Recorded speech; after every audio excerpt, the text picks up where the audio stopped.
They're not selling you a car, they're running a game. I lost $3,400 to it on my first trip to a dealership. I walked in thinking I was smart. I left thinking I'd won.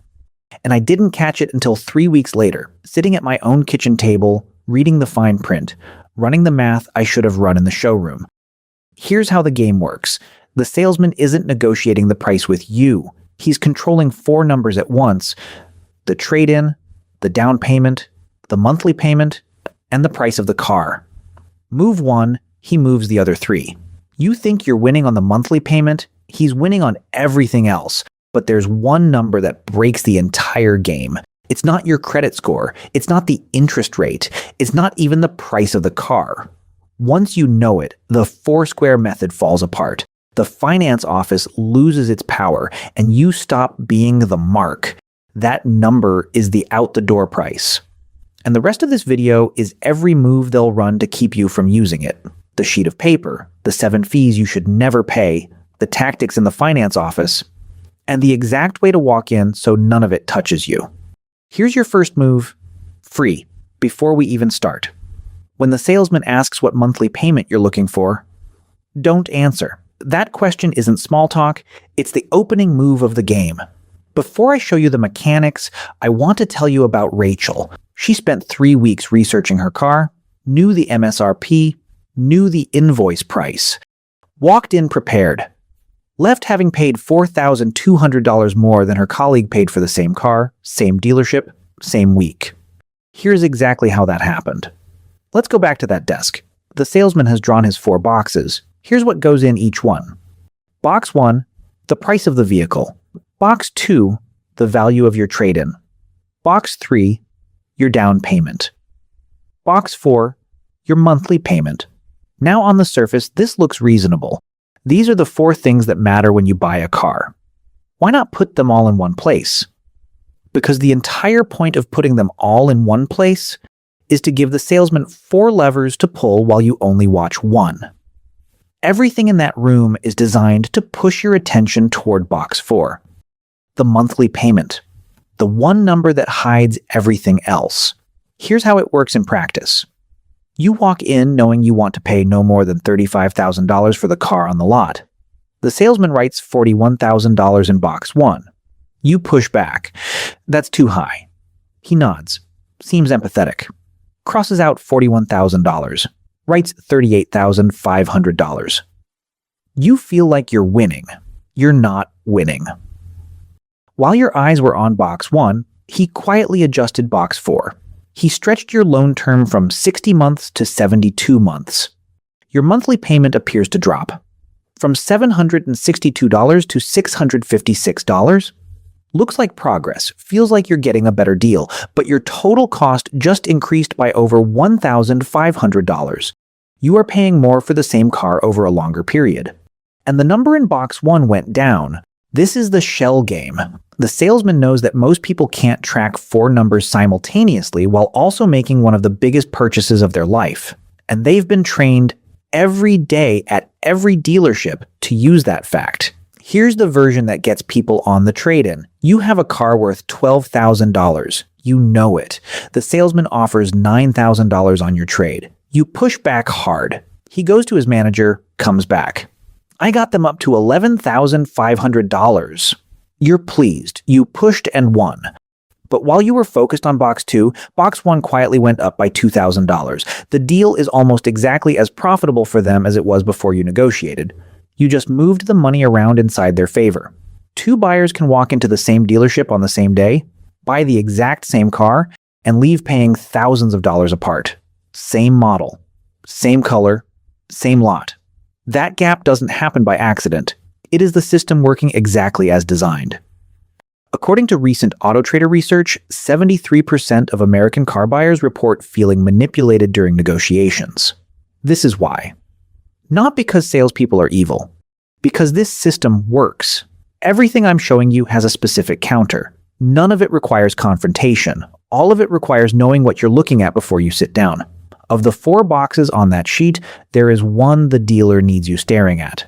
The monthly payment. Monthly payments are the easiest number to manipulate. If you complain about your payment being too high, the salesman doesn't lower the price of the car, he just extends your loan. Same car, same price.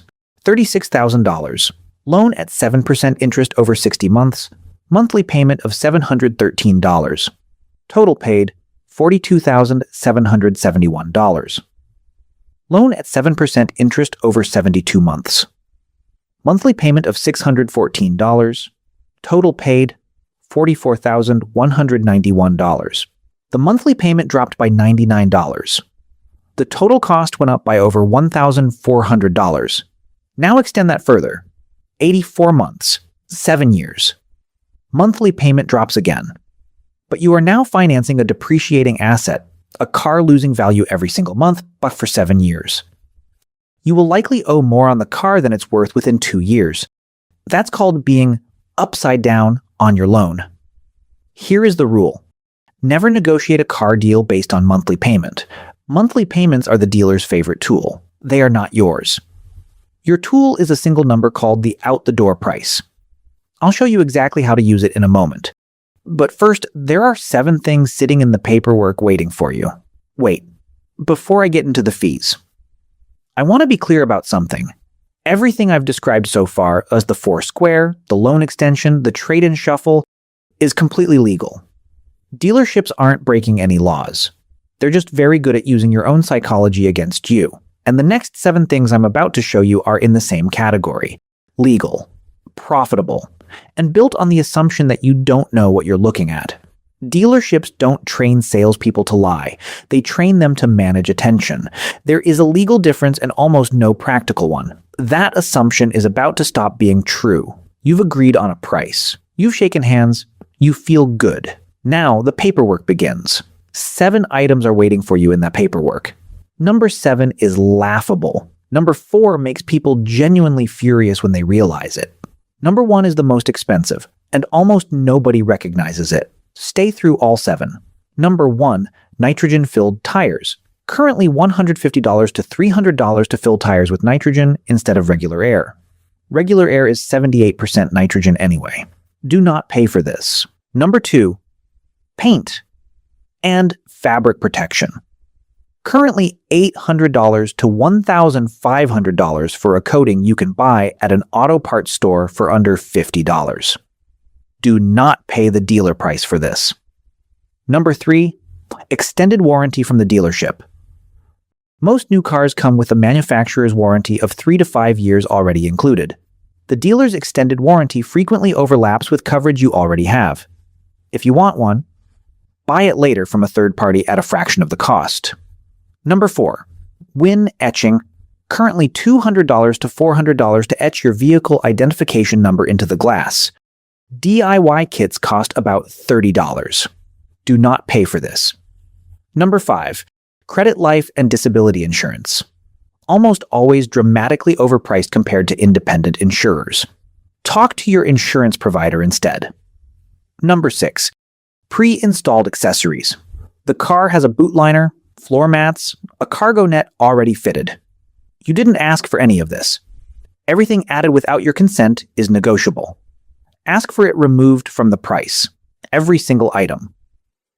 Number 7, excessive documentation and processing fees. A reasonable doc fee is $100 to $300. Processing fees, administration fees, electronic filing fees, above that, are profit centers dressed as government costs. Ask for every fee itemized. Challenge anything you don't recognize.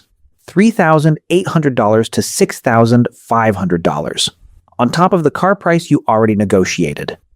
That is what the average buyer who doesn't know these 7 things will pay. And we haven't even talked about the finance office yet. Before we go in, let me give you the number that puts everything in perspective. The average buyer who negotiates $2,500 off the sticker price and feels genuinely good about it walks out having paid $5,700 more through financing markups and add-ons they did not need to accept. They won the battle. The dealership won the war. Many dealerships make more profit from financing and add-ons than from selling the car itself. The car on the showroom floor is not the product. You are the product. Your loan, your monthly payment, your signed paperwork. That is what they are actually selling. The most profitable room in the dealership is not the showroom. It is a small, quiet office at the back of the building. And by the time you reach it, you've already been in the dealership for hours. That is not a coincidence. You've agreed a price. You've sat down with the finance manager. They seem different from the salesperson, more formal, more like a banker, but they are still selling you things. A salesperson can sell you a car at virtually zero profit on the vehicle itself, giving you what looks like a genuinely great deal on the price, and still personally make thousands of dollars from your transaction.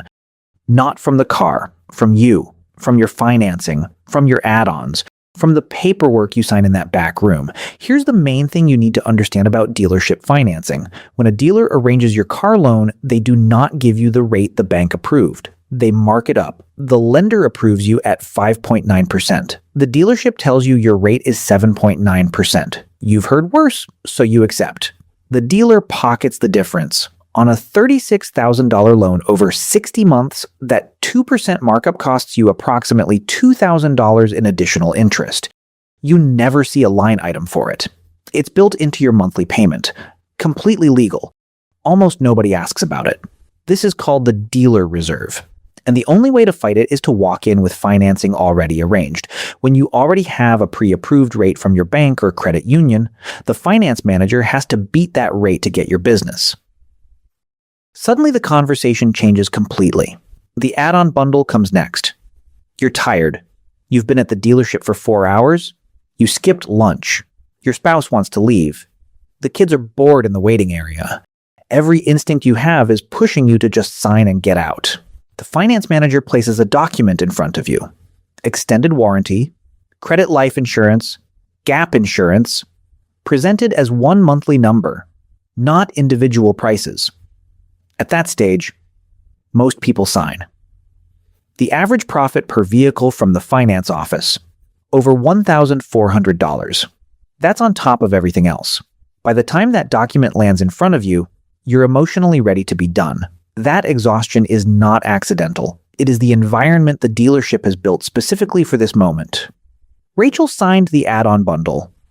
She didn't know it was optional, but every single product in that room is optional. Every one of them. You can say no to all of it. And if they tell you otherwise, that's a red flag serious enough to walk out.